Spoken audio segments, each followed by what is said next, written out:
ওকে যা ওকে যে আপনি গালি গালাজ করবেন না আপনি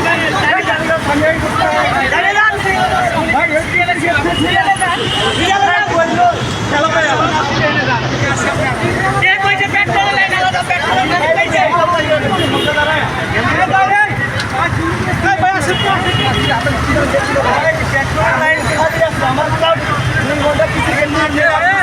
একজন এসে কথা পেট্রোল লাইন খালি এখানে আসে তুমি জায়গা নিয়ে আসছে পেট্রোল লাইনে আপনারা ঢুকতে পারবেন। সে কি তেল পাম্পের কেউ? সে পরিচয় দিচ্ছে সেটাই।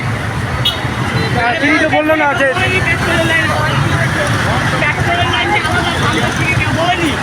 লাল গেঞ্জি পরে এক লোক সে খবর ডাক দিয়ে নিয়ে এসে আলাদা লাইন করাইছে।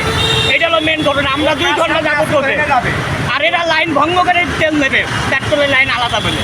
এই হলো মেন ঘটনা। আমরা তো 2 ঘন্টা যাবো এখানে, তারাও লাইনে দাঁড়াক, সবারই সমান অধিকার আছে। যদি পাম্পের লোক বলে পেট্রোল লাইন আলাদা